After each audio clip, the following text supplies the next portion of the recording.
How did your parents handle your disability?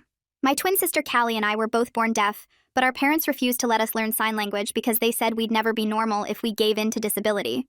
So we spent our entire childhoods desperately mouthing words we couldn't hear and getting beaten for using our hands to communicate.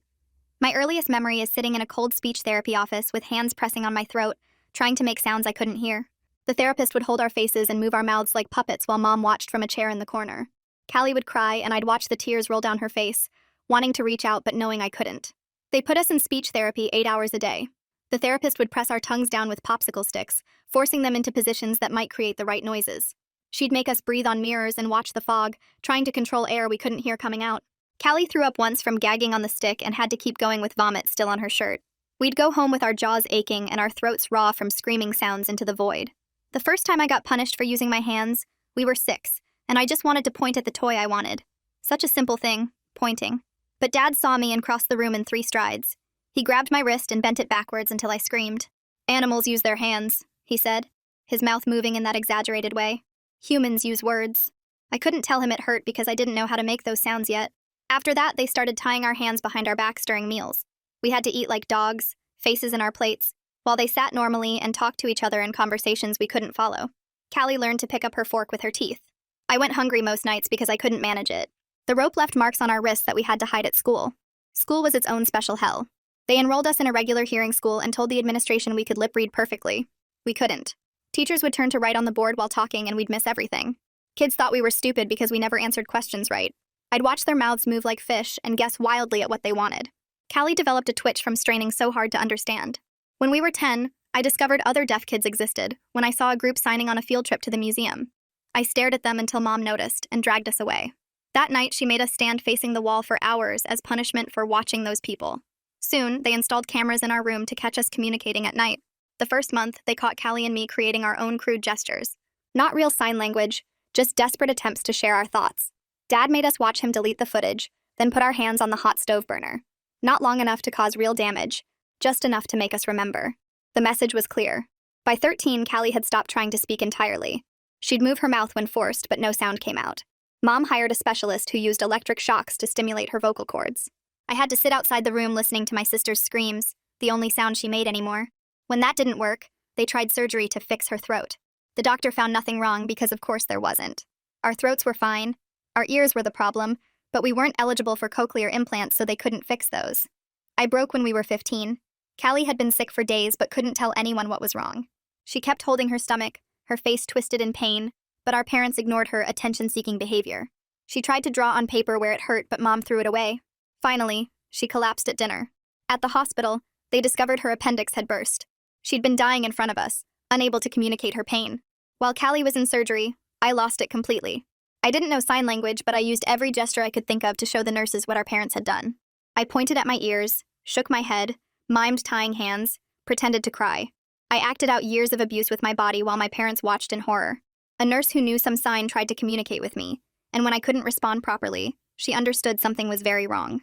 The surgeon came out looking grim. Callie had survived, but barely. The infection had spread because she'd suffered for so long. As they explained the months of recovery ahead, I grabbed a pen and paper from the nurse's station and wrote, "We are deaf. Parents won't let us sign. My sister almost died. Please help us." The nurse's face changed as she read it. She looked at my parents, then back at me. "How long has this been going on?" she asked, making sure I could see her mouth. I held up 10 fingers, then 5. Our whole lives. But when I turned around, my parents were already on their phones with their lawyers. Dad's mouth was moving fast, that way it did when he was really angry. I watched them work to destroy my plea for help and wondered if Callie and I would survive long enough to escape them. I stand frozen in the hospital hallway watching my parents' mouths move fast on their phones. Their panic tells me something important just happened. My desperate note actually reached someone who understood. A woman in blue scrubs appears beside me. Her name tag says Mila Cox, RN. She holds a notepad and pen in her hands. Her face looks kind but serious. She gestures for me to follow her to a small waiting area with plastic chairs. She sits down across from me and slides the notepad toward me. She points at the paper, then at me, then makes a writing motion with her hand. I understand. She wants me to write down everything. I pick up the pen and start writing. My hand cramps after the first 5 minutes, but I keep going. I explain the hand tying during meals. I describe the stove burns when I was 6. I write about 8 hours of speech therapy every day, the popsicle sticks pressing down our tongues until Callie threw up. I explain the cameras in our bedroom watching us at night. I write about Callie holding her stomach for days, her face twisted in pain, how Mom threw away her drawings trying to show where it hurt. The words pour out in messy handwriting. Mila reads each page as I finish it. Her expression changes from concern to something harder. Her jaw gets tight. Her eyes narrow. She squeezes my shoulder gently when I'm done writing. She takes all the pages and clutches them in both hands. She stands up and walks quickly toward the nurse's station. I watch her go, my hands still shaking from writing so much. My parents notice Mila leaving with the papers. Dad's head snaps up. He says something to Mom. They both start moving toward me. My father crosses the hallway in 3 long steps. His mouth forms words I can read clearly. What did you tell them? I step backward. My body remembers every punishment. My wrist remembers being bent until I screamed. My hands remember the hot stove, but a security guard in a dark uniform moves between us before my father can reach me. The guard holds up one hand toward my dad. He says something I can't read because his back is to me. My father stops moving. He stands there with his fists clenched. For the first time in my life, someone is protecting me from him. The guard stays between us. My mother pulls my father back toward the waiting area. They sit down but keep staring at me. I realize the hospital might actually keep me safe here. An hour passes. Maybe 2. I lose track of time sitting in the plastic chair. Dr. Morgan appears in the hallway. He's the surgeon who operated on Callie. He walks toward a door marked Administration. Through the glass window, I watch him talk with people in suits and white coats. He points at papers on the desk. He gestures with his hands, making big movements. His face looks serious and angry. He keeps pointing at something on the papers. The meeting lasts a long time. Later, Mila comes back and sits beside me. She writes me a note on a fresh piece of paper. Dr. Morgan documented everything he found during Callie's surgery, not just the burst appendix and the bad infection. He also wrote down that Callie is way too thin for her age. He noted the rope marks on both your wrists. He recorded that neither of you could tell him about pain or medical history without writing it down. He's making sure everyone knows what he saw. I read the note 3 times.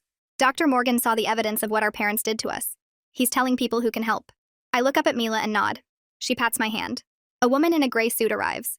She wears an official badge that says Child Protective Services. Her business card says Nadine Thurman, caseworker. Mila brings me to a small room with a table and chairs. The room has no windows.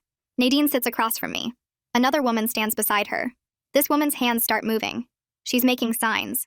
Actual ASL signs. Real language flowing through the air. Her fingers form shapes I've never seen before. Her hands move in patterns that mean something. I start crying. I can't help it. The signs are the most beautiful thing I've ever seen. But I can't understand any of it. I don't know what the moving hands are saying. I've never learned this language. My parents made sure of that. The memory hits me hard while Nadine watches my face. Suddenly, I'm 6 years old again. I'm standing in our kitchen. My wrist is bent backward in my father's grip. The stove burner glows orange inches from my palm. I can feel the heat on my skin. His mouth makes those big shapes. Animals use their hands. Humans use words. Then comes the brief pain. The searing feeling that taught me to keep my hands still. Silent. Useless. I shake my head hard to clear the flashback. I focus on Nadine's face in front of me. She looks concerned. She slides another notepad toward me. She understands that writing is still my only way to communicate. I pick up the pen. I write that Callie is my priority. She needs someone with her when she wakes up. Someone who won't punish her for trying to communicate. I'm scared our parents will take her away from the hospital before anyone can help us. Nadine reads my words. She writes back in clear print. I already contacted the hospital social worker about keeping Callie safe. I need to ask you some hard questions about your home life. Can you answer them? I nod yes. My parents appear at the door. A man in an expensive suit stands with them. He announces himself as their lawyer. I can read his lips through the small window in the door. He's demanding to be present for any interviews with their children. Nadine stands up calmly. She opens the door. She explains something to the lawyer. He starts talking fast. His mouth moves in words about religious freedom and parenting rights and different ways to handle disability. More people arrive. Someone from the hospital risk management. The hallway fills with adults. 6 people arguing outside the door. Their mouths move in a silent battle over my life. I sit alone in the room watching through the window. I can't hear any of it. Nadine comes back an hour later. She writes on the notepad. I requested an emergency protective order. This would stop your parents from having contact with you without supervision. A judge will review the medical evidence and your written statement tonight. If the judge approves it, hospital security will keep your parents away from Callie's ICU room. I read her words twice. Something unfamiliar rises in my chest. Not quite hope, but maybe the chance of safety. The next morning, a hospital psychologist arrives. She has a folder full of papers and pictures. She sits with me for 2 hours. She shows me pictures and asks me to identify objects. I can point to a car, a house, a dog, but when she asks me to write what they do or why we use them, I struggle. She asks me to read passages from a book. I stumble over words I've never heard spoken. I don't know how they sound in my head. At the end, she lets me read her report. It says I have big gaps in my basic knowledge. It notes something called communication deprivation syndrome. The words consistent with language isolation are written in her notes. I read those words and understand for the first time that what my parents did has a name. Other people know about this kind of harm. The psychologist packs up her folders and tells me someone will be in touch about next steps. I wait until she leaves, then stand up slowly.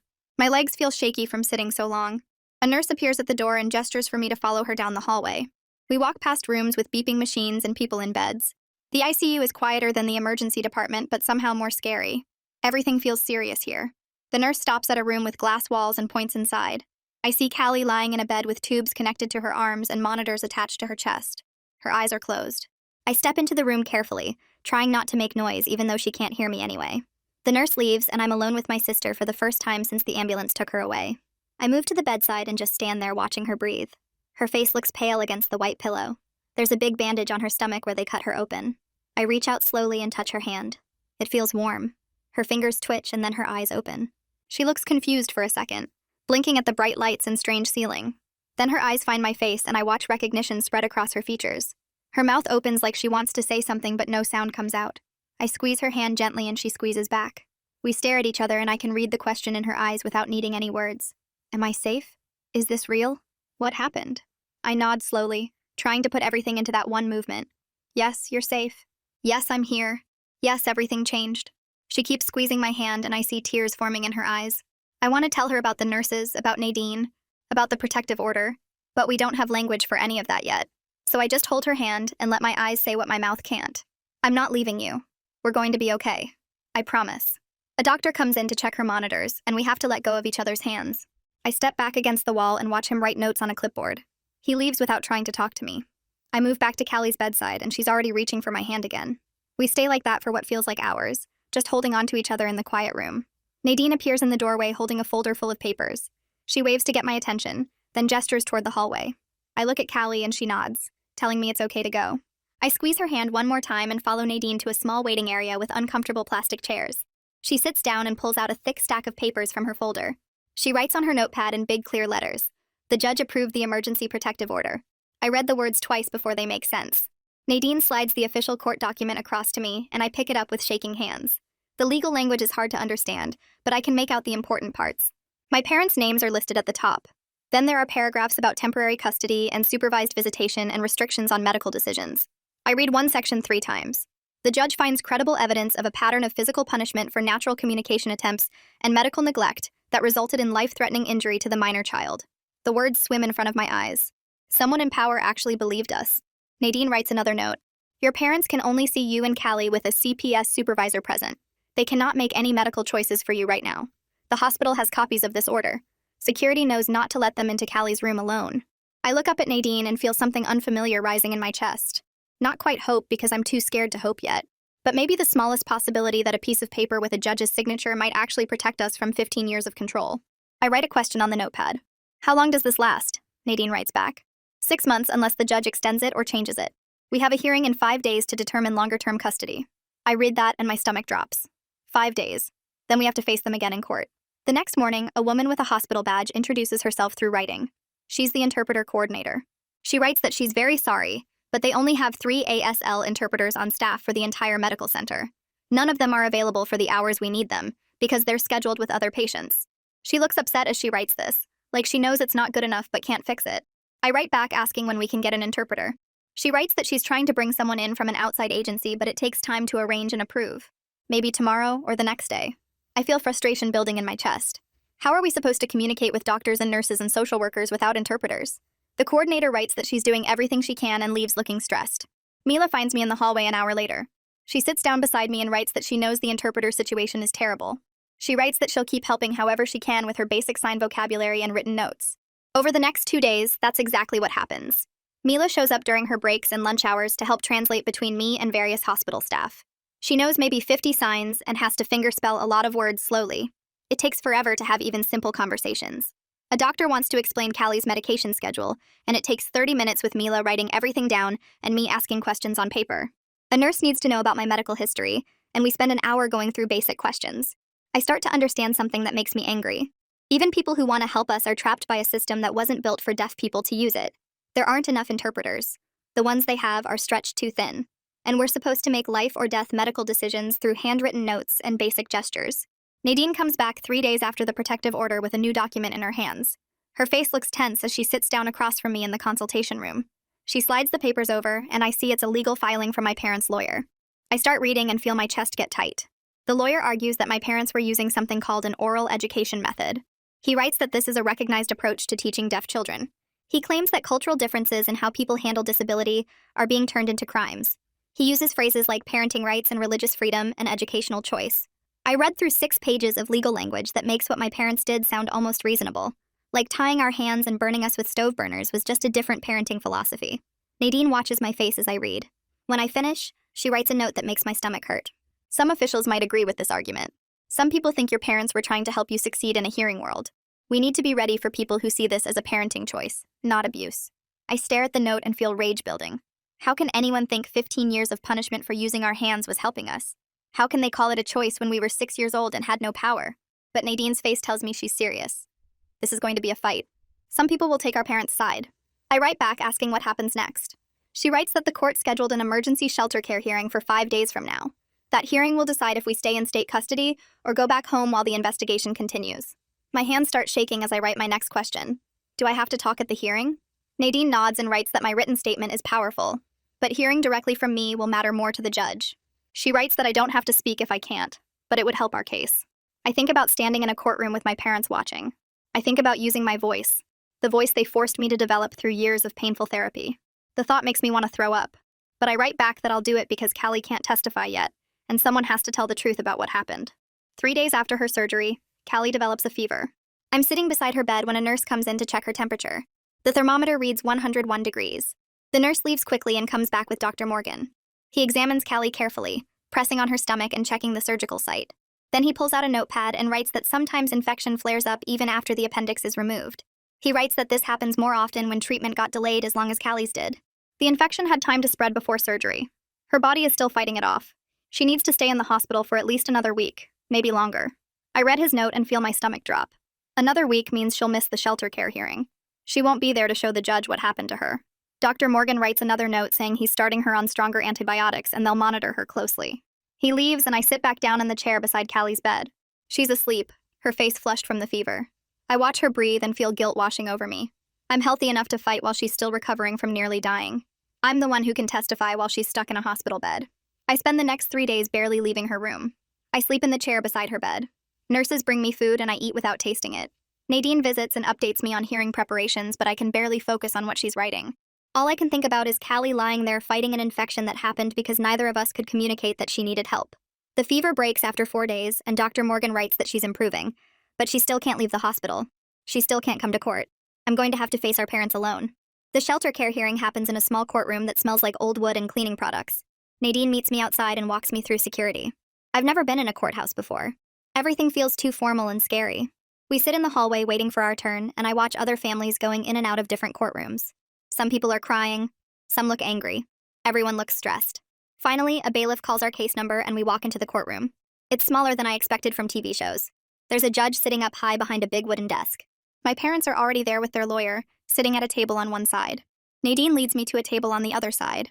An interpreter stands beside the judge's bench. I watch her hands move as she translates what the judge is saying into ASL. I can only understand maybe 1 word in 10. The signs are too fast and too complex for my limited knowledge. But I can tell from everyone's faces that official court business is happening. Papers are being filed. Lawyers are making arguments. The judge asks questions. It all happens in a language I can't fully access even with the interpreter there. After what feels like forever, Nadine touches my arm and points to the witness stand. It's my turn. I stand up on shaky legs and walk to the small podium beside the judge. Nadine comes with me and stands next to me. The judge says something and the interpreter's hands move. I don't understand, but Nadine taps the written statement I've been carrying. I spent 2 days writing this statement with Nadine's help. We worked through every detail, every incident, every punishment. Now I have to read it out loud. I unfold the papers with trembling hands and start reading. My voice comes out scratchy and weird. I'm not sure I'm pronouncing all the words right. I describe the stove burn when I was 6. I describe the rope marks on our wrists from being tied during meals. I describe the cameras in our room. I describe 8 hours a day of painful speech therapy. I describe Callie's days of silent suffering, holding her stomach, unable to tell anyone about the pain. My voice cracks on some words. I have to stop twice to catch my breath, but I keep reading. I force myself to keep going even when I see my mother crying in the front row, even when my father's face turns red with anger, even when their lawyer objects and the judge tells him to be quiet. I read every word of my statement because Callie can't be here to tell her part. When I finish, my hands are shaking so hard the papers rattle. Nadine takes them from me gently and leads me back to our table. The judge talks for a long time after my testimony. The interpreter's hands move constantly, but I'm too overwhelmed to follow most of it. I catch a few signs I recognize. Temporary, custody, supervised. Finally, the judge bangs a wooden hammer thing on her desk and everyone stands up. Nadine writes quickly on her notepad. The judge granted temporary custody to the state. Your parents can only see you during supervised visits at the CPS office. I read the note and feel my knees go weak. Nadine grabs my arm to steady me. Relief floods through me so strong I almost fall down. But mixed with the relief is this confusing grief that sits heavy in my chest. I watch my parents being led out of the courtroom by their lawyer. My mother's face is crumpling, tears running down her cheeks. My father looks angry and defeated at the same time. I just destroyed my family. Or maybe I finally told the truth that needed telling. I don't know which one it is. Maybe it's both. Nadine writes another note. You were incredibly brave today. I stare at the word brave and it feels wrong. Brave is for heroes who choose to do hard things. I just asked not to be hurt anymore. That shouldn't require bravery. That should be basic. But I don't write any of this back to Nadine. I just nod and let her lead me out of the courtroom into the bright hallway. The following week, 3 people from the school district show up at the hospital with rolling suitcases full of testing materials. Nadine explained that federal law requires them to check any child in state custody who might need special education help. They set up in a conference room and spend the entire day testing me. The first woman shows me pictures and asks me to read words. I stumble over half of them. The second specialist makes me read paragraphs out loud and answer questions about what I read. I get maybe 60% right. The third person tests my vocabulary by showing me objects and asking me to explain how they're used. I can identify things, but explaining their purpose in writing is much harder. They test my ability to follow spoken directions by having me watch their mouths and do what they say. I miss most of the instructions because I can't lip read that well despite 15 years of forced practice. Each test reveals another gap in my knowledge. Things other 15-year-olds know that I don't. Words I've never learned. Concepts I missed because I couldn't hear teachers explain them. By the end of the day, I feel exhausted and stupid. One of the specialists must see my face because she writes a note saying this isn't about intelligence. It's about access. I didn't have access to education the way hearing kids do. That's not my fault. But reading those words doesn't make me feel better about how far behind I am. A week later, Nadine brings me their official report. It's 20 pages long and uses lots of big words I don't understand. But the main points are clear. I'm reading at maybe a 6th grade level. My vocabulary is limited. My speech is hard for strangers to understand. My ability to follow spoken language is poor. The report recommends something called an IEP, which Nadine explains is a plan for special education help. They want to give me an ASL interpreter for classes. They want to bring in a deaf education expert. They want to provide extra services to make up for years of educational neglect. I read the word neglect and feel it settle into my bones. That's what it was. Not helping me succeed. Neglect. A different woman comes to interview me the next week. She introduces herself as a court-appointed psychologist. She has an interpreter with her this time, someone who can actually translate everything we say. The psychologist asks questions about my feelings toward my parents. She asks what I remember about growing up. She asks what I'm afraid of now. She asks what I want for the future. The questions go on for 2 hours and I answer as honestly as I can. I tell her I'm scared and relieved at the same time. I tell her I love my parents and hate what they did to us. I tell her I don't know who I am without their control shaping every moment of my life. I tell her I'm angry that Callie almost died. I'm angry that we spent 15 years without real language. I'm angry that some people think our parents were just trying to help us. The psychologist writes everything down in a notebook. She doesn't react or judge. She just listens and writes. 2 days later, she comes back to interview Callie. I wait outside the room while they talk. After an hour, the psychologist comes out looking concerned. She writes a note saying Callie refused to speak or sign during the interview. She would only communicate through written notes, and even then, her answers were short. The psychologist writes that this is common for trauma survivors. Sometimes shutting down feels safer than opening up. She writes that Callie will talk when she's ready. We can't force it. I think about my sister lying in that hospital bed, silent in every possible way. Not speaking, not signing, barely writing, retreating into herself the same way she did at home when things got too hard. I want to fix it, but I don't know how. The psychologist must see my face because she writes one more note. You can't heal her. You can only heal yourself and be there when she's ready to heal too. I read those words and feel them hit something deep inside me. I've spent 15 years trying to protect Callie, trying to take punishments for her, trying to communicate for her. But maybe that's not what she needs anymore. Maybe she needs space to figure out her own path to healing, even if that path is different from mine. The first supervised visit happens 2 weeks later in a small room at the CPS office with gray walls and a table between us. Nadine sits in the corner with her notebook, her pen ready. My parents come in looking smaller than I remember, like they shrunk somehow. Mom's hair is pulled back tight and Dad's wearing a suit like he's going to court. They sit across from us and Callie grabs my hand under the table, squeezing hard. Mom's mouth starts moving in those big exaggerated shapes we were trained to read. I catch the words slowly. We only wanted you to have normal lives. Dad adds more words, his lips careful and precise. We were protecting you from being limited. I watch them form these excuses, the same ones they've probably told their lawyer and themselves 100 times. My hands stay still for a minute, old habit keeping them frozen. Then I remember Leo's lesson from yesterday and I lift my hands slowly. The signs are clumsy because I'm still learning, but I make the shapes clear. Number, hurt, US. 3 simple signs, but they land like bombs. Mom's face crumples and Dad's jaw gets tight. Nadine writes something in her notebook. The visit lasts 30 minutes and nobody says anything real. 3 weeks after Callie's surgery, Dr. Morgan schedules a follow-up appointment at the hospital. We sit in the exam room while he checks the surgical site, his fingers gentle on Callie's stomach. He writes notes on a pad and slides them across to us. The infection has cleared up completely, but there will be scarring inside that might cause digestive problems for years. You'll need to come back every few months so we can monitor it. Any stomach pain in the future needs to be taken seriously right away. I read the words twice and feel anger building in my chest. My sister will carry these scars forever because our parents wouldn't let her tell anyone she was hurting. She'll have stomach issues for the rest of her life because they threw away her drawings and called her pain attention-seeking behavior. Dr. Morgan watches my face and writes another note. This wasn't your fault. You both did everything you could with what you had. I nod, but the anger doesn't go away. It just sits there, hot and heavy, knowing that Callie's body will remember this even after everything else is over. Nadine drives us to the foster home the next day in her blue sedan. The Mitchells live in a 2-story house with a neat lawn and flowers by the front door. Mrs. Mitchell comes out smiling, her hands already moving in big gestures like she's trying to communicate without words. She's nice, patient, writing notes on a small whiteboard she keeps in her pocket. Mr. Mitchell works nights, so we mostly see him at breakfast. They have 2 other foster kids, both younger, both hearing. At dinner that first night, I watch the family talk to each other in conversations I can't follow. Their mouths move fast, comfortable, laughing at jokes I don't understand. Mrs. Mitchell tries to include us, writing notes and showing us things, but it's exhausting. Every single interaction requires a pen and paper. Callie and I sit at the table eating while the world happens around us in a language we can't access. At least at home with our parents, Callie and I had our secret gesture system. We developed it over years, small movements that meant things only we understood. Here we're completely cut off. The Mitchells are kind, but we're living in their hearing world, always on the outside looking in. The next week there's a meeting about our education at the school district office. The room fills with people, specialists and advocates and district administrators, all talking about IEP accommodations and services we need. The interpreter is supposed to be there at 2. By 2:15, people start checking their phones. By 2:30, everyone looks frustrated. They try to keep going with written notes, but it takes forever. Every question requires writing it down, waiting for me to read it, writing my answer, then writing it again so everyone understands. A simple question about math class takes 5 minutes. People keep glancing at the clock. Then Mila shows up on her lunch break from the hospital, still wearing her scrubs. She sits next to me and starts using her basic sign vocabulary, the simple stuff she knows, bridging gaps where she can. It helps, but everyone leaves the meeting exhausted and behind schedule. We only got through half the agenda. I start understanding something sitting in that room watching adults get tired and annoyed. The system's failure to provide communication access isn't just inconvenient. It's another form of isolation. It's another way of controlling us, making us depend on other people's patience and time. It's another way of saying our access needs are burdens instead of rights.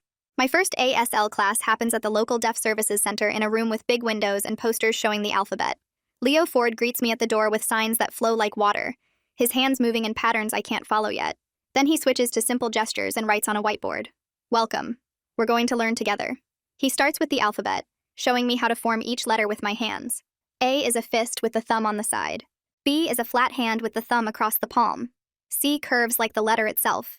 I copy his movements, my fingers clumsy and uncertain. He teaches me basic greetings. Hello.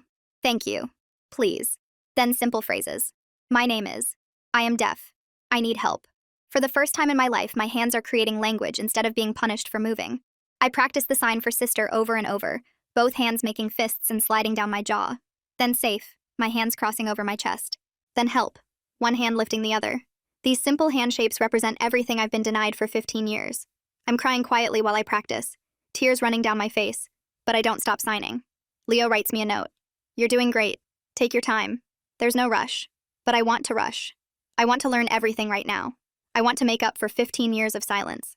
That night, I'm scrolling through my phone in bed at the Mitchell's house when I see a local news article about child abuse cases. Someone posted a comment asking if CPS is going too far by getting involved in how parents choose to educate disabled kids. The comment thread fills up fast. People debating whether forcing deaf children to speak is abuse or just old-fashioned parenting. Some people write that oral education is a valid choice and parents have the right to make medical decisions for their kids. Others write that sign language should be required and oral-only approaches are harmful. They're arguing about my life like it's a philosophical debate instead of 15 years of tied hands and stove burns. Nadine shows me the article the next day with an apology written on a sticky note. I read through the comments. Strangers who've never had their hands tied behind their backs arguing that our parents were just trying to help us. People who've never eaten with their face in a plate like a dog saying that speech therapy is important. I feel sick reading it, but I also start learning something. There will always be people who don't understand. People who think accommodation is giving in. People who believe being normal matters more than being safe. I can't control what they think. I can only control how much space I give their opinions in my head. A few days later, a woman named Haley Newton visits me at the foster home. Mrs. Mitchell brings her to the living room where I'm doing homework. Haley starts signing right away, her hands moving in full conversations I can't understand yet. Then she sees my confused face and switches. She pulls out her phone and types a message. Hi, I'm Haley. I'm deaf too. I was raised oral only until I was 16. I understand what you're going through. I read the message 3 times. She gets it. She actually gets it because she lived it. Haley types more messages, telling me about her childhood, about the grief and anger and confusion she felt when she finally learned sign language, about the community of deaf people who survived similar experiences. She writes that there are others like us, that we're not alone in this.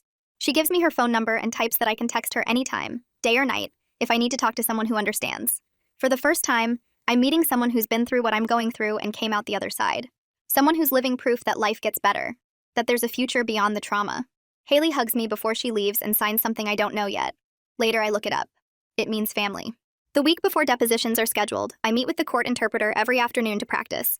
Her name is Sandra, and she's patient, professional, never rushing me. She teaches me how to pause after signing so she has time to voice my responses, how to look at the person asking questions, not at her, how to speak clearly if I'm using my voice instead of signing. We practice over and over. She asks me sample questions and I answer. Then we review how it went. What would you say if they ask why you didn't speak up sooner? What would you say if they suggest your parents were just following professional advice? What would you say if they claim you're being coached? Each practice session makes me more confident but also more scared. I'm terrified of being cross-examined by my parents' lawyer. Terrified of having my words twisted into something that makes their abuse sound like love. Sandra writes me a note at the end of our last practice session. You're ready. Just tell the truth. That's all you have to do. But the truth feels so big and complicated. How do I explain 15 years in a deposition? How do I make them understand what it's like to have no language? No way to share your thoughts? No way to tell anyone you're hurting? At Callie's next therapy session, I sit in the waiting room while she meets with her therapist. After an hour, the therapist comes out looking concerned. She asks me to come into her office and shows me her notebook. Callie refused to write or gesture or engage with any of my questions today. She just sat there. I've seen this before with trauma survivors. Sometimes shutting down feels safer than opening up. I walk back to the waiting room where Callie sits staring at the floor. I try using our private gesture system, the one we developed as kids, asking if she's okay. She turns away from me. Later at the foster home, I try again. She won't look at me. I realize she's angry. Angry at me for speaking up and destroying our family. Angry at the system for separating us from our parents. Angry at herself for nearly dying. Angry at everyone and everything. The therapist writes me a note before we leave. Give her space to process at her own pace. She'll talk when she's ready. But patience is hard when I can see my sister drowning. When I watch her retreat into the same silent survival mode she used at home. I want to fix it. To make her better. To protect her like I always have. But maybe that's not what she needs. Maybe she needs space to figure out her own path to healing. 2 days later at the CPS office, I'm walking down the crowded hallway to another meeting when people start brushing past me. I can't hear them coming. Can't hear footsteps or voices warning me they're there. Someone bumps my shoulder hard, and I spin around, but they're already gone. Another person rushes past and I feel the air move, but I didn't see them coming. My body floods with the old fear, the memory of being grabbed from behind, of Dad's hand on my wrist bending it back. I can't breathe. My chest gets tight and my vision tunnels. I crouch against the wall, trying to make myself small, my hands shaking. Nadine finds me there a few minutes later, hyperventilating against the painted concrete. She sits beside me and pulls out her notebook. She writes in clear print. 5 things you can see. I look around. Gray wall, exit sign, Nadine's shoes, door handle, clock. 4 things you can touch. Wall, floor, my shirt, Nadine's hand. I work through the exercise slowly, my breathing evening out, my heart rate dropping. Nadine writes another note. I'm adding trauma-informed therapy to your service plan. You need someone who specializes in PTSD. I nod, exhausted. This is going to be a long road. The next day at the foster home, a thick envelope arrives with the hospital logo in the corner. I tear it open and my eyes go straight to the total at the bottom. $42,817. The number blurs as I read it again. Surgery, ICU stay, medications, specialist consultations, all listed in neat rows. My hands start shaking. I think about our parents seeing this bill, using it to prove they should get us back because the state can't afford us. I imagine them in court saying we're too expensive, that they'll pay it off if we come home. Mrs. Mitchell finds me frozen at the kitchen table, staring at the pages. She reads over my shoulder and her face changes. She pulls out her phone and texts someone. 20 minutes later, Nadine arrives and sits across from me. She reads the bill carefully, then pulls out her notebook. Medical costs for children in state custody are covered through Medicaid, she writes in clear block letters. Your parents cannot use this as leverage. They have no financial responsibility for these charges. The state handles all of it. I read her words 3 times, but the panic doesn't leave. I spend the next 4 days jumping every time someone knocks on the door. I check the mail obsessively, looking for more bills, more numbers that could trap us. I imagine debt collectors showing up, police saying we have to go home to pay it off. Nadine comes back twice more that week to repeat the same information, writing it out different ways until I finally start to believe her. A week later, Nadine shows me her phone with an email pulled up. A reporter from the local news station wants to interview us about the deaf twins abuse case. I read the email twice. The reporter writes about raising awareness and giving voice to the voiceless, an inspiring story of survival. My stomach twists. Part of me wants everyone to know what happened, wants to scream the truth to all those people who think our parents were just old-fashioned. But another part imagines our story on TV, people watching while they eat dinner, commenting on news websites about whether we're lying. Nadine writes, I advise against media contact while case is active. Could complicate legal proceedings. I nod and watch her type a polite decline. But that night I lie awake thinking about all the people who'll never understand, who'll keep defending the oral method, who'll say their parents did the same thing and they turned out fine. That evening, Callie and I sit on our beds in the room we share at the foster home. I show her the signs Leo taught me in our last class. The alphabet first, my fingers forming each letter slowly, then simple words. Sister. Home. Safe. She watches my hands carefully, then copies the movements. Her fingers are hesitant at first, unsure. We practice for 20 minutes, then I pull out the old gesture system we created as kids. The tap on the shoulder that meant danger, the finger to the lips that meant parents coming, the hand on the heart that meant I love you. We combine them now, mixing Leo's proper ASL with our survival language, creating something that's ours. Callie signs sister in ASL, then adds our old heart gesture. I do the same back. We sit there in the quiet room, our hands moving freely in the lamplight, choosing how we talk for the first time in our lives. Mrs. Mitchell walks past the open door and smiles but doesn't interrupt. These evening sessions become our ritual. Every night after dinner we practice. Sometimes we laugh when we mess up a sign. Sometimes we cry remembering why we never learned this before. But we keep going, reclaiming what was stolen. The dependency case attorney schedules a meeting at her office downtown. She's a woman in her 40s with graying hair and kind eyes. She sits across from me with a legal pad and writes out our options in neat columns. Option 1. Focus on dependency findings. Keep you in foster care with services. Parents maintain some rights but supervised contact only. She pauses while I read, then continues writing. Option 2. Pursue criminal charges for child abuse. More traumatic for you. Court testimony. Cross-examination. But could lead to professional consequences for the speech therapist. I stare at the 2 columns. She adds more notes. Criminal prosecution means police investigation. Possible jail time for our parents. The therapist losing her license. Dependency findings mean safety and services but less accountability. I'm 15 years old and someone's asking me to decide between justice and healing, between punishment and protection. The attorney writes, no rush. Think about it. We can discuss more. But my head already hurts from the weight of it. I want someone else to make these decisions. I want to be a kid who worries about homework and friends, not whether to send her parents to jail. I leave her office exhausted, the 2 options spinning in my mind like a coin that won't land. 2 days later, Nadine brings more paperwork to the foster home. Court documents, official letterhead, legal language I can barely understand. She sits with me at the kitchen table and we read together. Our parents filed a formal complaint against the hospital and CPS. Their lawyer argues that the oral method is a recognized educational approach, and that the state is discriminating against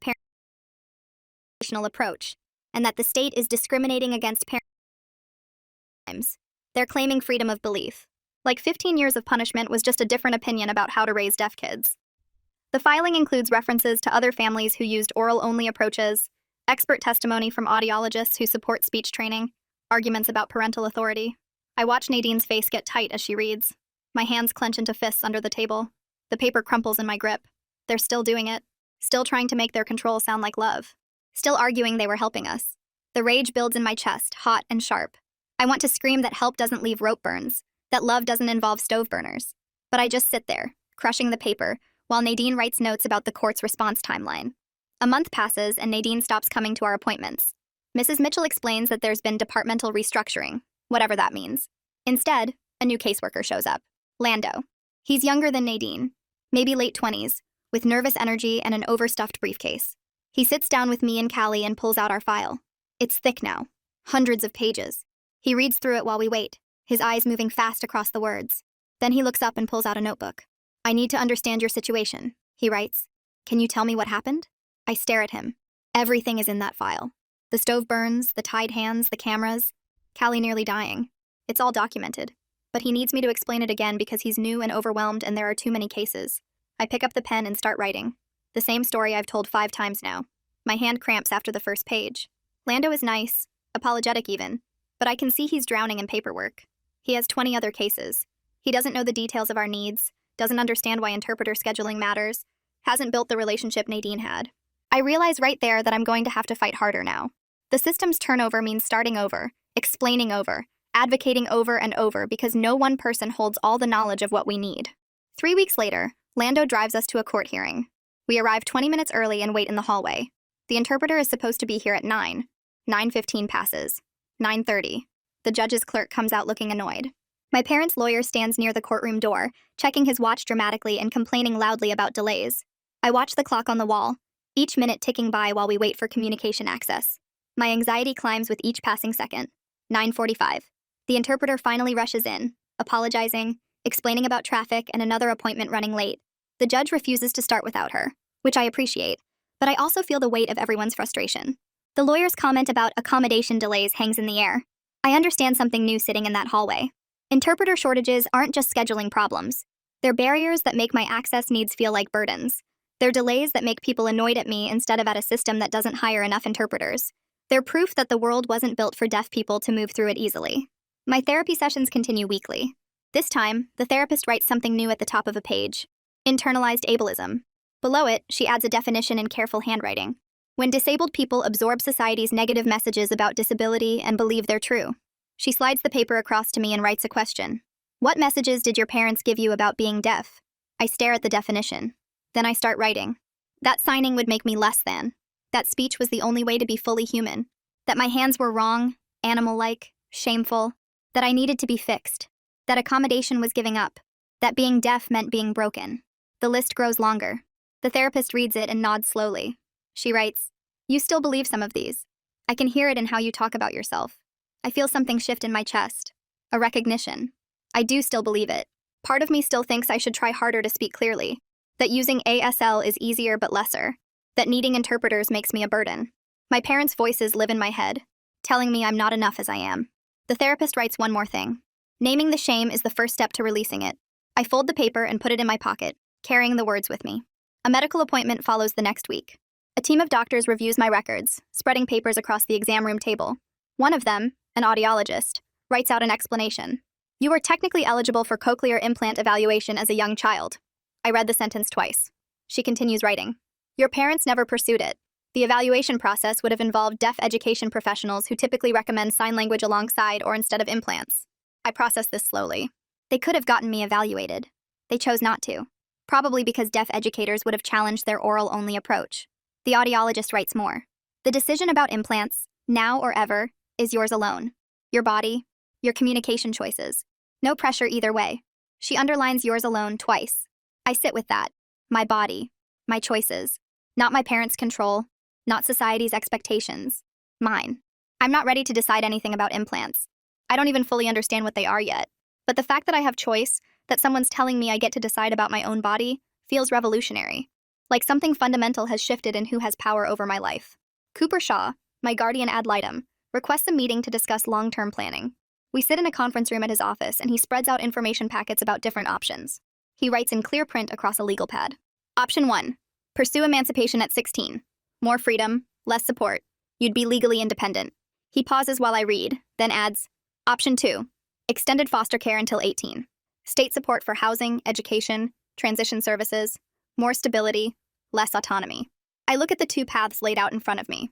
Emancipation means I could make all my own choices, live independently, control my own life. But I'd lose the support system, the caseworker help, the educational services. Extended foster care means rules and supervision, and someone else having authority over me. But I'd have housing security, continued therapy, help navigating the world. Cooper writes another note. Neither option is perfect. We can discuss more as you get closer to 16. I realize I'm being asked to plan for adult independence when I'm still learning basic communication skills. When I'm still figuring out who I am without my parents' control. When I'm still catching up on 15 years of educational neglect. The weight of these decisions presses down on me, but I nod and take the information packets. Because this is my life now, making impossible choices and hoping I pick the ones that lead somewhere better than where I've been. The court hearing happens 3 weeks later in a small courtroom with wood paneling and fluorescent lights that buzz overhead. I sit between Cooper and the interpreter, watching the judge review papers while my parents sit across the aisle with their lawyer. The judge looks up and starts speaking, her mouth moving in clear shapes while the interpreter signs beside me. She extends the restraining order for another 6 months and adds new conditions requiring my parents to complete parenting classes focused specifically on deaf culture and appropriate communication access. My mother's face crumples and tears start rolling down her cheeks, her shoulders shaking silently. My father puts his arm around her and glares at me across the courtroom. I feel my stomach twist with this weird mix of relief and guilt, like I'm both protected and terrible at the same time. Cooper slides a notepad across the table and writes in clear print that I didn't cause this, that my parents' choices created these consequences, not my plea for help. I read his words 3 times, but the guilt sits heavy in my chest anyway. The judge dismisses us, and I walk out past my parents without looking at them, feeling their eyes on my back the whole way down the hallway. The nightmares start that same night. I wake up gasping in the dark foster home bedroom, my hands clutching the sheets because in the dream they were tied behind my back and I was screaming without sound. Callie is asleep in the bed across from me, her face peaceful in the moonlight coming through the window.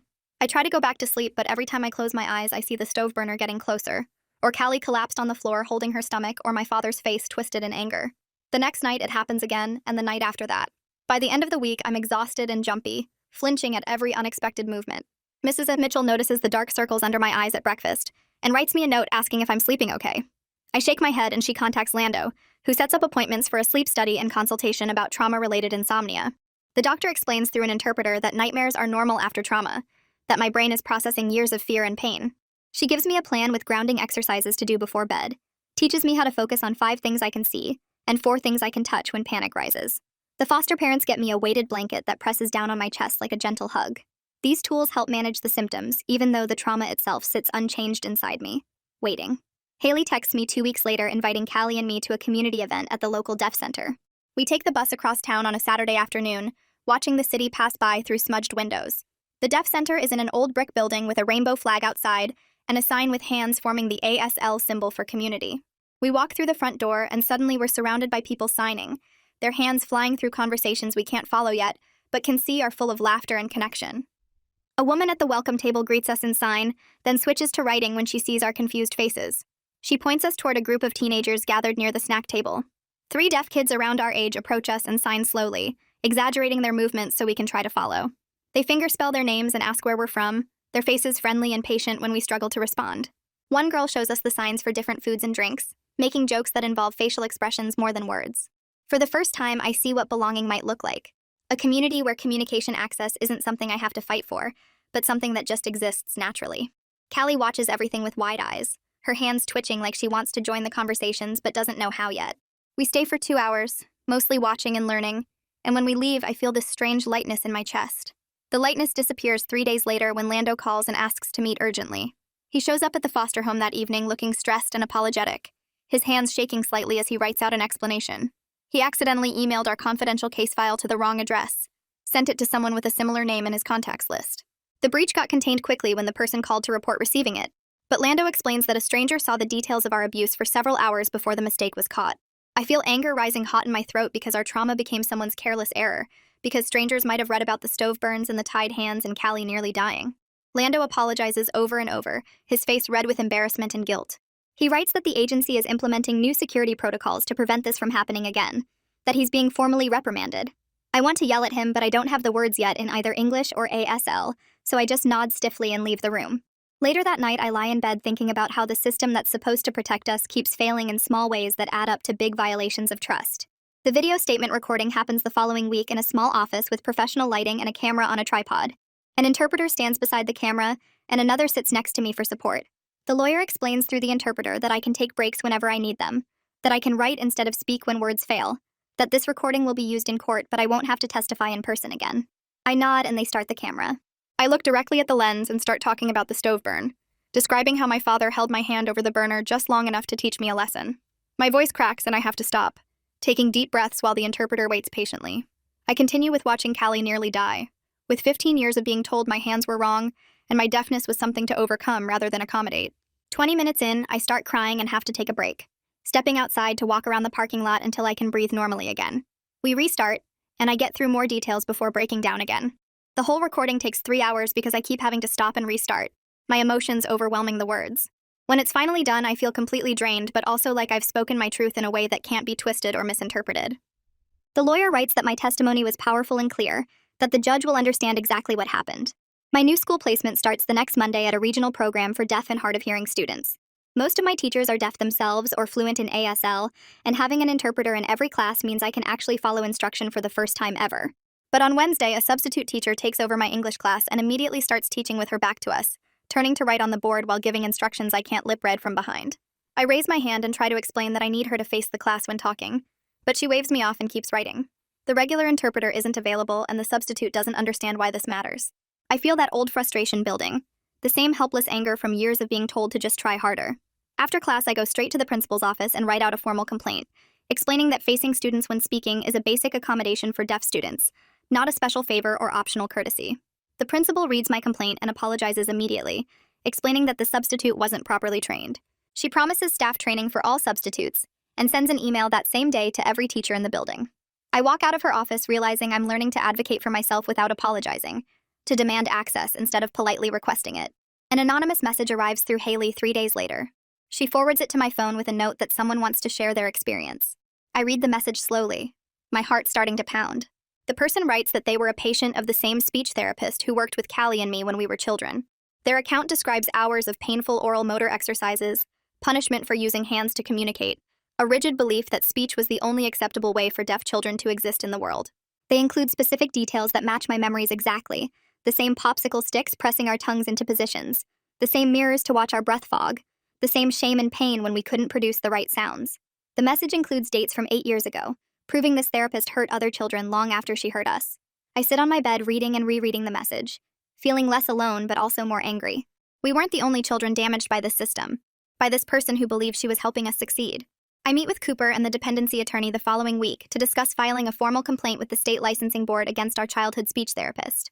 They explain that the complaint process requires detailed statements documenting specific abusive practices that went beyond legitimate therapy into coercion and punishment.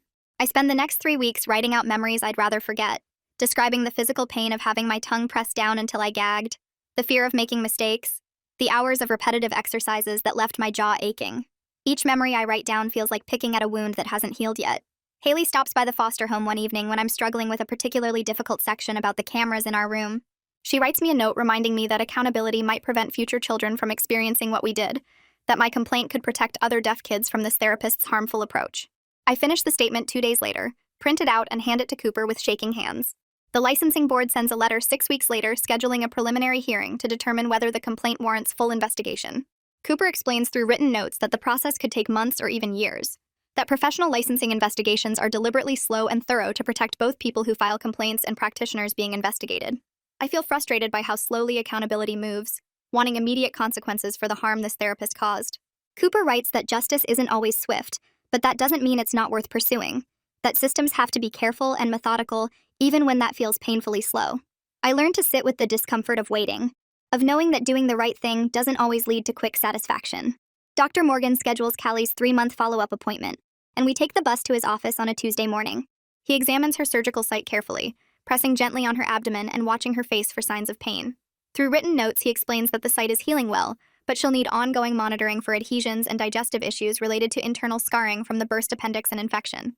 He writes that she's gained 12 pounds since the surgery, and her overall health has improved significantly now that she's in a placement where she can communicate her needs and access proper nutrition. He adds a note that the medical improvement is concrete evidence that removing us from our parents' control was the right decision. I watch Callie reading his notes, her face relaxing slightly as she understands she's getting better. We leave his office with a folder of information about managing potential long-term effects, and I feel grateful that at least the physical damage is healing, even if the emotional scars remain.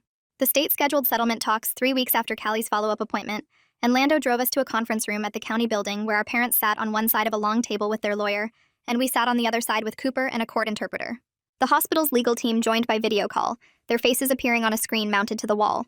Our parents' attorney opened by arguing that the oral method was a recognized educational approach supported by decades of research, that our parents had consulted with licensed professionals who recommended this path, and that cultural differences in disability philosophy shouldn't be criminalized by the state. I watched my mother nodding along, her face set in that determined expression I knew so well. My father's mouth formed careful words about wanting us to succeed in a hearing world, about protecting us from isolation and limited opportunities. The hospital's lawyer countered with medical records documenting Callie's near death from burst appendix, the rope marks on our wrists, my written testimony about punishment for using our hands. The state's attorney added educational evaluations showing massive gaps in our learning, psychological assessments noting trauma symptoms, and expert testimony about communication deprivation syndrome. The talks went in circles for 2 hours, our parents refusing to acknowledge that their approach caused harm, their lawyer insisting they'd followed expert guidance and acted with good intentions. Finally, the mediator called a break and wrote that settlement seemed unlikely, given the fundamental disagreement about whether abuse had occurred. When we reconvened, the judge who'd been observing remotely announced she was setting a firm trial date for the dependency adjudication in 6 weeks. I felt my stomach drop because that meant testifying again, going through everything in detail in front of my parents and a courtroom full of strangers. Lando drove us back to the foster home in silence, and I stared out the window wondering how many more times I'd have to tell this story before someone believed it enough to keep us safe permanently. 2 days later, Lando picked us up with all our belongings packed in garbage bags and explained through written notes that he'd found a better placement for us.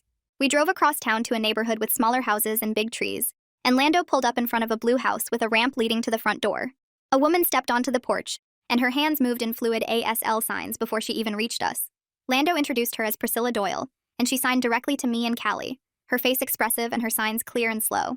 I caught maybe 1 word in 5, but watching her communicate in our language, seeing her hands shape meaning in the air, made my chest tight with something I couldn't name. We followed her inside, and I stared at everything like I'd entered another world. Deaf culture artwork hung on the walls, paintings and photographs of hand signing, of deaf performers and activists. The doorbell was connected to lights that flashed throughout the house. Captions ran across the bottom of the television screen. Priscilla showed us to a bedroom we'd share, and she signed something I didn't fully understand, but her face was kind and welcoming. That night at dinner, she signed slowly while also writing things down, bridging the gap between our limited ASL and her fluency. For the first time in my life, I lived somewhere that was built for deaf people, instead of forcing us to adapt to a hearing world. Callie and I lay in our beds that night, and I watched the streetlight patterns on the ceiling, feeling something shift inside me that I didn't have words for yet. Lando enrolled us in a regional program for deaf and hard of hearing students the following week, and I walked into the building terrified that I'd be just as lost as I was in regular school. But the receptionist signed to me at the front desk, and the hallways had visual alert systems for bells and announcements. And when I entered my first classroom, the teacher signed while speaking, making sure every student could access the lesson. The teacher assessed my skills that first day and discovered I could read at maybe a 5th grade level. My math was scattered with huge gaps, and my general knowledge had massive holes from years of missing information. But instead of making me feel stupid, she wrote out a plan that would address the gaps while building on what I did know. She paired me with a deaf student mentor who'd help me navigate the school and practice ASL during lunch. My classes were small, maybe 8 students each, and every teacher was either deaf or fluent in ASL. For the first time, I could follow instruction completely, could ask questions and get answers I actually understood, could participate in class discussions through sign instead of sitting silent and confused. I came home exhausted those first weeks because learning in a language I was still acquiring took massive mental energy, but I was actually learning instead of just surviving. My confidence grew with each assignment I completed successfully, each test I passed, each moment I understood what was happening around me. The dependency adjudication hearing started on a cold morning in November, and Cooper met us outside the courthouse to explain what would happen.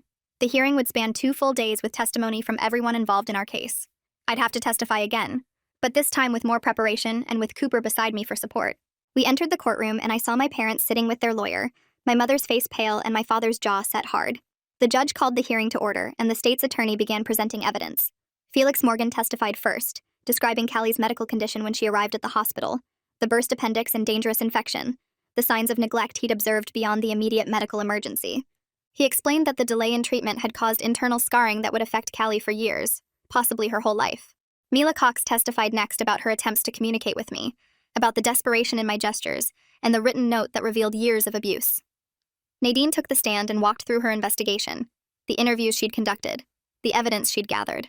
A psychologist testified about communication deprivation syndrome, explaining how denying a deaf child access to language causes measurable cognitive and emotional harm. Educational specialists presented our test results and evaluations, documenting the massive gaps in our learning that resulted from years in inaccessible classrooms. The first day ended with testimony from the speech therapist who'd worked with us as children, and I watched her defend the oral method as legitimate, while the state's attorney pressed her on specific techniques she'd used that crossed into punishment and coercion. The second day started with my testimony, and I took the stand with the interpreter beside me. Cooper had helped me prepare for days, practicing staying calm under cross-examination, focusing on facts rather than emotions. I described 15 years of communication deprivation in clear, specific detail. The rope marks on our wrists from having our hands tied during meals. The stove burn when I was 6 that taught me to keep my hands still. The cameras installed in our room to catch us trying to communicate. The hours of painful speech therapy that left our jaws aching and throats raw. Callie's days of suffering with appendicitis because she had no way to tell anyone what was wrong. I watched the judge's face as I testified, and I saw her expression shift from neutral to concerned to openly angry. My parents' attorney cross-examined me, trying to frame their actions as misguided love rather than abuse, but I held firm to the facts of what happened. When I stepped down, I felt wrung out, but also stronger somehow, like I'd finally been heard completely. The judge took a brief recess to review her notes, and when she returned, she issued her ruling from the bench without hesitation. She found our parents responsible for medical neglect that nearly killed Callie, for educational neglect that left us years behind academically, and for emotional abuse through systematic denial of communication access. She ordered them to complete extensive parenting classes focused specifically on deaf culture and appropriate accommodations, to attend therapy to address their beliefs about disability, and ruled that we would remain in state custody with only supervised visitation until further review in 6 months. My mother started crying, and my father's face went hard and cold, but I felt relief wash through me so strong my knees went weak. Our parents' attorney filed an appeal within days and also filed a countersuit claiming the state had violated their constitutional rights to raise their children according to their religious and philosophical beliefs. Cooper explained the legal filings to me through written notes and the interpreter at our next meeting. The appeal would take months to work through the system, and most of the countersuit claims had been dismissed by the judge as lacking merit, but a narrow appeal about parental rights would proceed. He emphasized that none of this would affect our current placement or safety, that we'd stay with Priscilla regardless of how the appeals played out. I asked if we'd have to testify again, and he wrote that probably not, that the appeal would focus on legal questions rather than factual disputes. I felt frustrated that the legal process kept dragging on, that there wasn't one clean moment where everything got resolved and we could move forward. Cooper wrote that I needed to learn to live with uncertainty, that legal systems move slowly and messily, and that healing couldn't wait for perfect closure. I read his note 3 times and tried to accept that justice doesn't always look like what you imagine, that sometimes you have to keep living and healing even while the official processes grind forward at their own pace. My therapy sessions with the trauma counselor started shifting focus around this time, moving from crisis management to deeper identity work. She asked me to think about who I was beyond being a survivor of abuse, to consider what interests and dreams I might have if I wasn't constantly in survival mode. The question stumped me because I'd never thought about myself that way. My entire identity had been built around surviving my parents' control, around protecting Callie, around trying to be normal enough to avoid punishment. I started writing between sessions about things I'd never let myself explore. I liked art and drawing but had never pursued it because my parents said it was frivolous. I was curious about science but had missed so much school that I didn't know where to start. I wondered what it would be like to have friends, real friends who I could talk to freely, instead of the careful surface relationships I'd maintained to hide our home life. The therapist asked me to write about the person I wanted to become, now that I had access to language and education, and I spent hours staring at blank paper because the possibilities felt overwhelming. The narrative was slowly reframing in my head from what was done to me to who I'm choosing to become, and that shift felt both liberating and terrifying. One evening after dinner at Priscilla's house, Callie and I were sitting in the living room practicing ASL signs from our classes when she suddenly looked at me and her hands moved in careful, precise shapes. I watched her sign each word slowly and clearly, forming a complete sentence in ASL for the first time since we'd started learning. Her hands shaped, "I love you, sister," and I felt tears spring to my eyes because she was choosing to communicate this way, choosing to embrace the language our parents had forbidden for 15 years. I signed back, "I love you too," and we sat together in comfortable silence that felt nothing like the isolated silence of our childhood. This silence was full of understanding and connection, of two people who could communicate whenever they wanted without fear of punishment. Priscilla walked past and smiled at us, signing something about being proud of our progress, and I realized this was what family could look like when it wasn't built on control and fear. Cooper scheduled a meeting to discuss long-term planning, and he spread papers across Priscilla's dining room table explaining our options. I could pursue emancipation when I turned 16 in a few months, which would give me legal independence but cut off most state support. Or I could stay in extended foster care until I turned 18, which would provide housing stability, continued educational support, and transition services to help me prepare for adult independence. He wrote that extended foster care would let me finish high school in my current program, would provide therapy and medical care, would help me learn life skills and financial management. The trade-off was less autonomy, more rules and oversight, but also more security and support during a critical time when I was still learning language and catching up academically. I thought about trying to survive on my own at 16 with limited education and no support system, and I knew I wasn't ready for that. I agreed to the extended foster care plan, relieved to have structure and support while I continued healing and learning. Cooper wrote that this didn't mean I was weak or dependent, that choosing help when you need it is actually a sign of strength and self-awareness. The licensing board investigation into our childhood speech therapist expanded when 3 additional former patients came forward with similar accounts.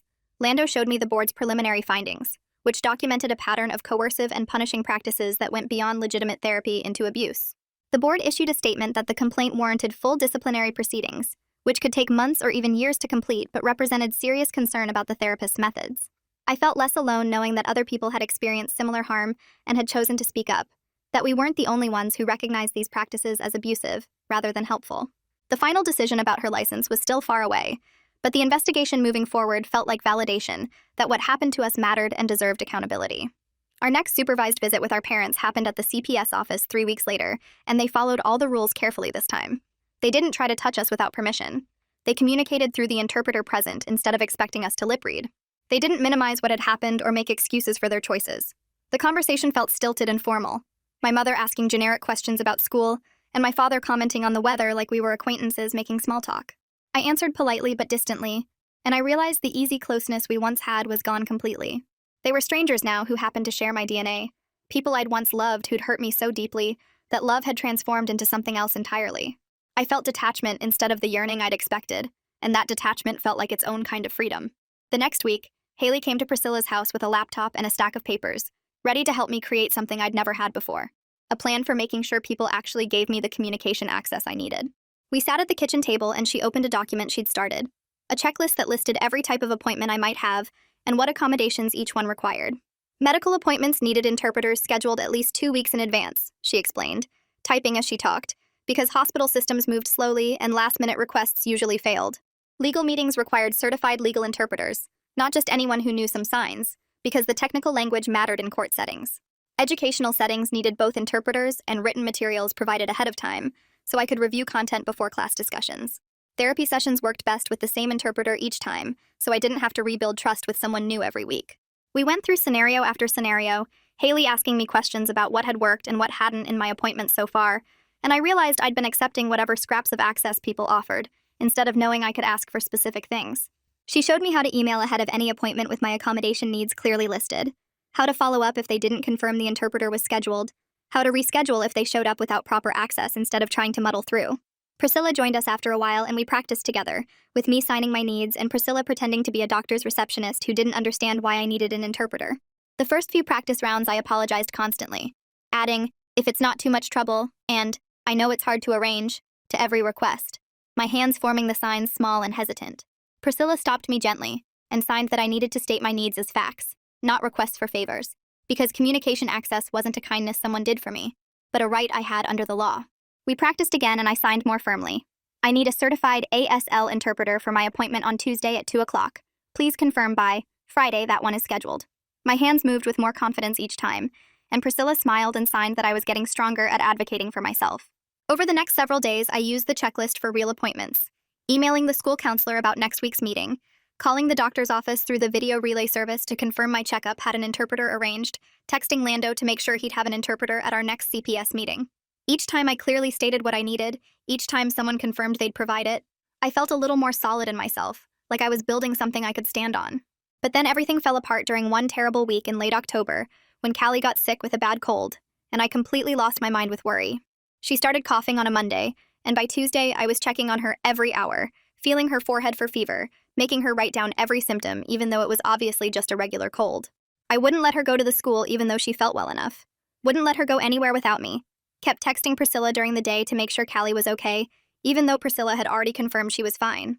On Wednesday, Callie wanted to go to the deaf center for the youth social night, but I told her she needed to stay home and rest, and she got angry and signed that I wasn't her mother and couldn't tell her what to do. I signed back that I was trying to keep her safe, That she didn't understand how dangerous it was when she couldn't communicate if something went wrong, and she threw a pillow at me and locked herself in the bathroom. Priscilla found me sitting outside the bathroom door crying, and she sat down beside me, waiting until I looked at her to start signing. She asked me what I was really afraid of, and I signed that Callie almost died last time she was sick, because she couldn't tell anyone what was wrong, and I couldn't let that happen again. Priscilla's face softened, and she signed that she understood my fear, but that I was trying to control Callie the same way our parents controlled us, even though my reasons were different. That hit me like cold water, and I sat there staring at her hands, realizing she was right. I was so scared of losing Callie that I was recreating the same suffocating control we'd just escaped, deciding what she could and couldn't do based on my fear instead of her actual needs. In my therapy session the next day, I talked about it with my therapist, and she wrote that trauma makes us repeat patterns sometimes, that I'd learned from our parents that control equals safety, even though that wasn't true. She wrote that healing wasn't a straight line, that I'd probably catch myself doing harmful things sometimes before I learned better ways. I apologized to Callie that night, signing that I was sorry for trying to control her choices, that she had the right to make her own decisions about her body and her health. She signed back that she understood I was scared, but that she needed me to trust her, and we sat together on the couch working out a compromise where she'd tell me if she felt worse, and I'd trust her to know her own body. It was hard letting go of that protective fear, but I knew I had to learn it. My report card arrived in early November, and I opened the envelope with shaking hands, afraid to look at the grades inside. But when I unfolded the paper, I saw passing grades in every single subject, C's and B's where I'd never gotten anything but F's before. My English teacher had written a note saying I'd made significant progress in reading comprehension, now that I could actually understand the class discussions, and my math teacher commented that I was catching up quickly with the right support. I was still behind where other kids my age were supposed to be. The report noted that clearly, but the trajectory was pointing up instead of down for the first time ever. The special education coordinator scheduled a meeting to discuss my options going forward, explaining through the interpreter that I could either work toward a traditional diploma if I kept making progress at this rate, or I could pursue a GED if that felt like a better fit for my learning style and goals. She showed me charts comparing the two paths, talking about how many credits I'd need for a diploma versus the subjects covered on the GED test, and asked me what I wanted to work toward. I realized I'd never been asked what I wanted for my education before, had never been given choices about my own learning. I told her I wanted to try for the traditional diploma, that I wanted to prove I could do what other students did if I had the right access and support. She smiled and signed that we'd make a plan together, adjusting as we went based on how things progressed. Walking out of that meeting with my passing report card in my backpack, I felt something I'd never experienced before. Earned pride and academic achievement that came from actual learning instead of just surviving. The following week, Haley texted me about a peer support group she was starting for deaf teenagers who'd experienced educational neglect or family rejection, asking if Callie and I wanted to participate. I was nervous about sharing our story with strangers, but Haley assured me that everyone in the group had been through similar things, that we'd all understand each other in ways hearing people couldn't. The group met at the Deaf Center on a Thursday evening, 6 teenagers sitting in a circle with Haley facilitating. She started by having everyone introduce themselves and share a little about why they were there, and I watched the other kids' hands as they signed their stories. One girl's parents had forced her to use hearing aids that caused her physical pain because they refused to accept she was deaf. A boy's school had put him in a mainstream classroom with no interpreter for 3 years, and he'd failed everything until his grandmother fought for services. Another girl had been kept isolated at home with no language access at all until CPS removed her at age 12. Their stories were different from ours in the details, but the same in the fundamental ways.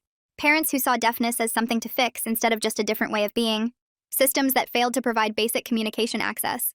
Years of struggling alone without the language we needed. When it was my turn, I signed about the speech therapy and the tied hands, and Callie almost dying, and everyone in the circle nodded with recognition because they understood that specific kind of pain. Callie signed too, more than I'd seen her sign in front of others, talking about the electric shocks and the surgery and how angry she still was about all of it. After the group ended, several kids came up to us and signed that they were glad we'd shared, that hearing our story made them feel less alone. Walking back to Priscilla's car, Callie signed to me that she'd never realized other people had gone through things like we did, and I signed back that neither had I. The isolation we'd carried for so long felt a little lighter, knowing we were part of something bigger than just our individual pain. Saturday morning, Priscilla drove us to a park across town, parking near a playground where families were scattered around enjoying the warm weather. Callie and I walked to a bench under a big tree and sat down, and she started signing to me about her math homework, complaining about how hard fractions were.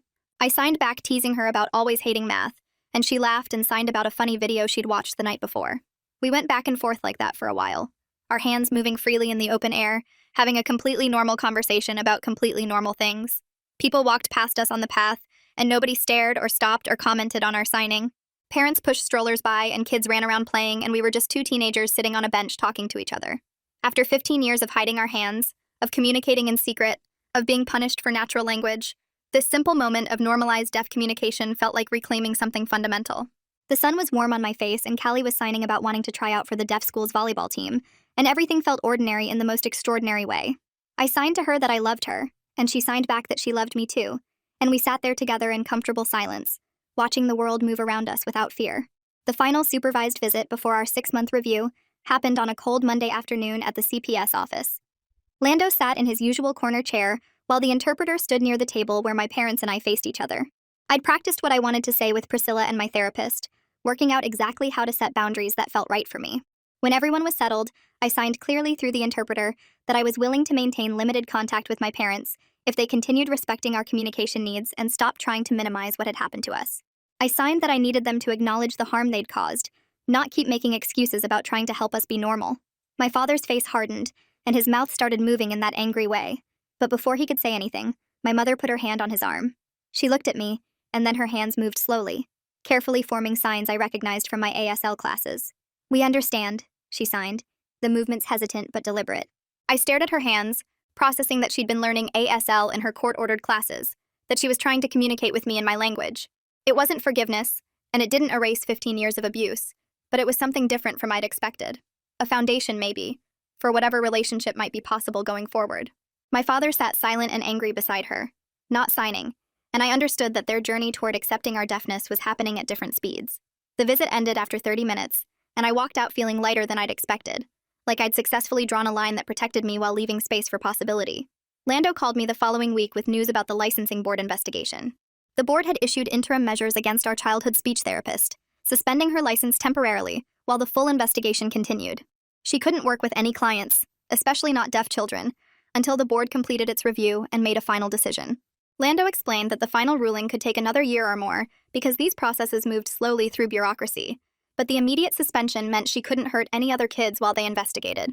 I felt relief mixed with frustration when I heard the news, glad that she was stopped but angry that justice took so long. Cooper texted me later saying the suspension was a significant step, that licensing boards didn't take interim action unless they found serious concerns.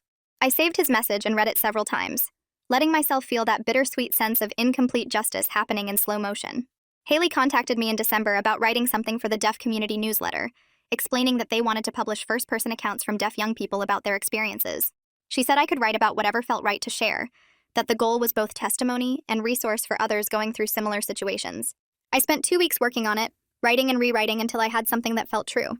I focused on survival strategies Callie and I had developed, the small ways we'd created communication in impossible circumstances, and what the healing process looked like now that we had access and safety.